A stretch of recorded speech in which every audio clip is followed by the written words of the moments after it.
Welcome students. आज हम पढ़ेंगे कि एडमिशन ऑफ पार्टनर का एक कंप्लीट क्वेश्चन किस तरीके से जर्नल एंट्रीज और अकाउंट्स के फॉर्म में सॉल्व किया जाएगा। तो सबसे पहला काम आपको करना है कि जो भी क्वेश्चन आपको दे रखा है उस क्वेश्चन को अच्छे से पढ़ना है।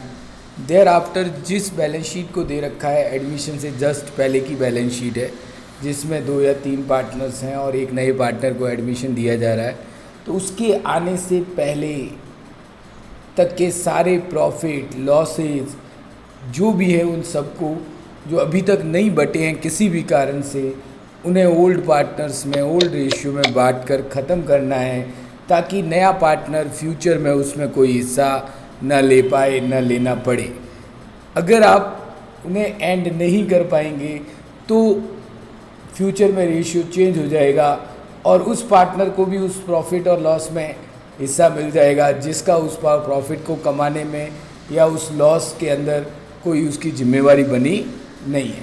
इसलिए हमारा पहली ड्यूटी रहती है कि हम बैलेंस शीट की लायबिलिटी साइड को ऑब्जर्व करते हैं और देखते हैं कि उस लायबिलिटी साइड में अगर कोई भी रिज़र्व है, रिज़र्व के नाम मैंने एंट्रीज़ में लिखे हैं, जैसे अगर जनरल रिज़र्व लिखा हो, रिज़र्व फंड लिखा हो, कैपिटल रिज़र्व लिखा हो, वर्क्समैन कंपनसेशन फंड या रिज़र्व लिखा हो, तो उसको उतने तक ही यूज़ करना है उतने तक ही ट्रांसफ़र करना है जितना वो फ्री हो। फ्री से मेरा मतलब है कि पार्टनर्स ये देखेंगे कि इस WCR में से एक्चुअल में आपको कितने रुपए फ्यूचर में पे करने पड़ेंगे, जैसा आज की तारीख में लग रहा है। जिस WCR के लिए फ्यूचर की कोई लायबिलिटी अभी फिक्स ही नहीं है, पता ही नहीं है कि फ्यूचर में कितना पे करना है तय, तो उसको जो एज अ फ्री रिज़र्व की फॉर्म में पड़ा है उसको बांट लेंगे। ऐसा करने के लिए हमें क्या देखना है, क्वेश्चन में नीचे की तरफ पढ़ना है,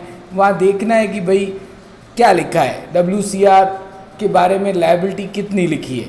जितनी लायबिलिटी लिखी है उतने अमाउंट को WCR को डिस्ट्रीब्यूट नहीं करना है, बाकी डिस्ट्रीब्यूट करना है। कल इसका अपन ने क्वेश्चन भी किया था। हाँ, अगर लायबिलिटी WCR से ज़्यादा आ जाती है तो 1 रुपया भी डिस्ट्रीब्यूट नहीं होगा, उल्टा और WCR बनाया जाएगा और उसको बनाने के लिए हम अगले स्टेप के रिवॉल्यूशन अकाउंट को यूज़ करेंगे।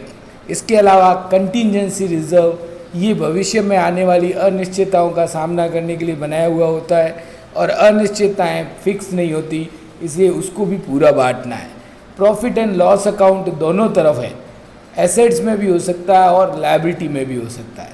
लायबिलिटी में है इसका मतलब प्रॉफिट है जो अभी तक नहीं बटा है, इन सारे अकाउंट्स को डेबिट करके जिनके की क्रेडिट बैलेंसेज हैं बंद किया जाएगा और पुराने पार्टनर्स के करंट या कैपिटल अकाउंट में, अगर पहले से करंट अकाउंट मेंटेन हो रहे हैं, बैलेंस शीट में आपको पार्टनर्स के करंट अकाउंट्स दिख रहे हैं तो करंट में डालना है और अगर नहीं दिख रहे हैं तो कैपिटल अकाउंट में डालना है।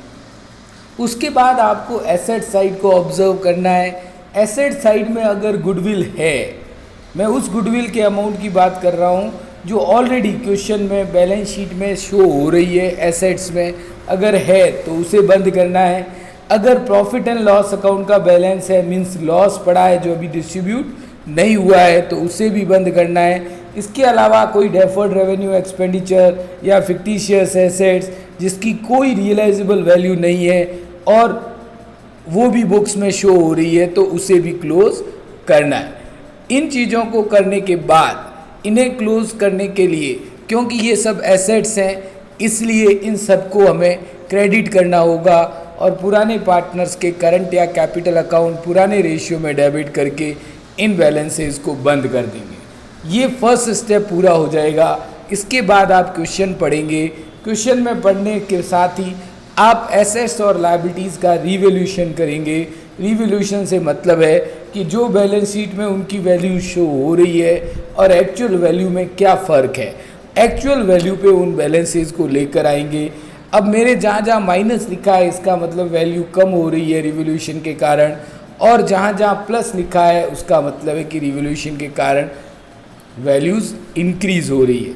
अब फ़ायदा कब होगा, जब एसेट्स बढ़ेगी और लायबिलिटी घटेगी।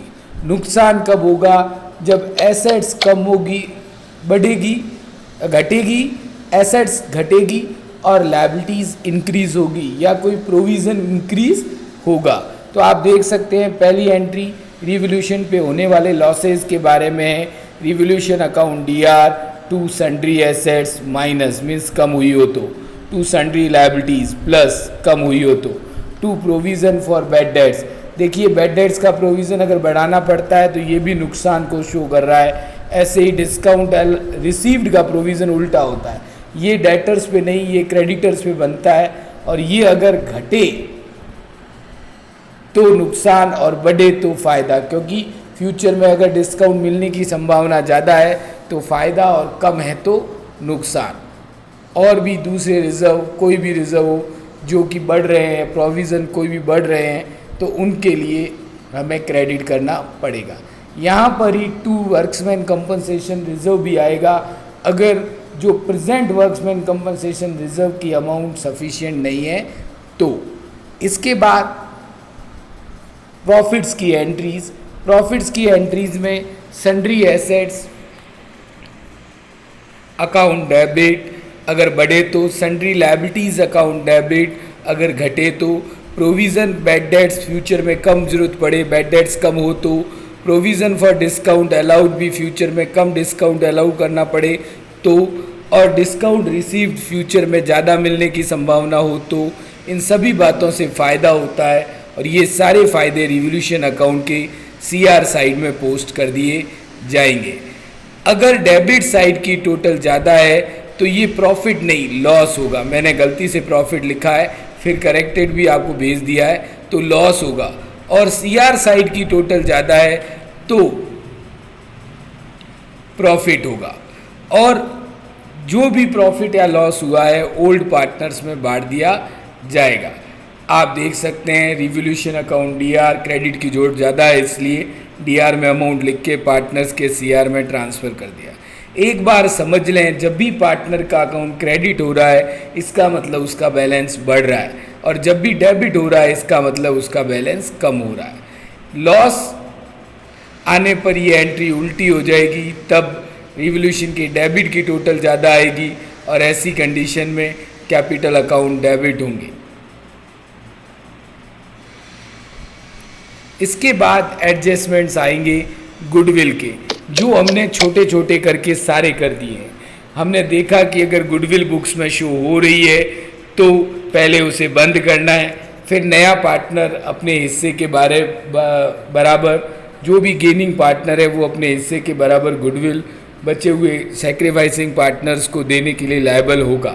नया पार्टनर क्योंकि नया अभी आ रहा है तो उसे कैपिटल के साथ गुडविल लानी चाहिए। अगर वो अपना हिस्सा गुडविल का नहीं ला पाता है तो उसके करंट अकाउंट को डेबिट करना है, बट ला रहा है तो एंट्री आप 2 दिन से कर ही रहे हैं तो इसमें ज़्यादा कुछ नया नहीं है। और ये अमाउंट उन पार्टनर्स में जिन्होंने सेक्रीफाइस किया है, जिस रेशियो में किया है, बांट दिया जाएगा। अगर नया पार्टनर वो पैसा कैश में नहीं लाता है तो उसका करंट अकाउंट डेबिट होगा, चाहे फ्लैक्चुएटिंग सिस्टम हो चाहे फिक्स सिस्टम हो, और वो पैसा नए पार्टनर्स के कैपिटल या करंट अकाउंट में, जैसे अगर करंट हो तो करंट में, नहीं तो कैपिटल में ट्रांसफ़र कर दिया जाएगा। अगर पार्टनर्स प्रीमियम की फॉर्म में मिले पैसे को बिजनेस से विड्रॉ कर देते हैं तो पार्टनर्स के करंट या कैपिटल अकाउंट जैसी सिचुएशन है डेबिट हो जाएंगे और कैश और बैंक क्रेडिट हो जाएगा। ये कंप्लीट प्रोसीजर है एडमिशन के क्वेश्चंस को सॉल्व करने के लिए। इसके बाद इनके फॉर्मेट में मैं फिर रिपीट करता हूँ, पहले आप बैलेंस शीट से देखकर बैलेंस लिखेंगे, फिर सारे रिजर्व्स प्रॉफिट्स जो लायबिलिटी साइड में पड़े हैं उन्हें बांटेंगे। उसके बाद एसेट साइड में गुडविल, P&L का डेबिट बैलेंस या कोई भी फिक्टिशियस एसेट्स जैसे एडवर्टाइजमेंट सस्पेंस, प्रिलिमिनरी एक्सपेंसेस नाम से अमाउंट दे रखा है तो उसे भी कैपिटल अकाउंट के डेबिट में to goodwill, to P&L, to advertisement suspense, to preliminary expenses करके बांट देंगे। उसके बाद रिवोल्यूशन होगा, रिवोल्यूशन के डेबिट में जो लॉसेज हुए हैं वो आएंगे, क्रेडिट में जो प्रॉफिट्स हुए हैं वो आएंगे। उन लॉसेज और प्रॉफिट्स के बाद चेंज हुई वैल्यूज़ नई बैलेंस शीट के अंदर शो की जाएगी। घटी है तो घटा के शो करनी है, बढ़ी है तो बढ़ा के शो करनी। देन आफ्टर रिवोल्यूशन अकाउंट के अंदर जो भी प्रॉफिट आया है, अगर क्रेडिट की टोटल ज़्यादा है तो प्रॉफिट आया, प्रॉफिट पार्टनर्स में बटेगा, केवल ओल्ड पार्टनर्स में लॉस आया है तो लॉस भी बटेगा। फिर पार्टनर कैपिटल और गुडविल लाएगा और उसके गुडविल के लाए पैसे को पुराने पार्टनर्स सेक्रीफाइसिंग रेशियो में बांट लेंगे। पैसे तो पुराने पार्टनर्स को मिलेंगे ही, चाहे वो पैसे लाए या ना लाए। नहीं लाएगा तो उसका करंट अकाउंट डेबिट कर दिया जाएगा। तो ये एक पूरा प्रोसीजर है, इसे सुन लीजिए, देख लीजिए, ताकि बड़ा क्वेश्चन 10 मार्क्स का जो आपके एनुअल एग्ज़ाम में 101% आता ही है, उसको करने के लिए आप कैपेबल हो सकें।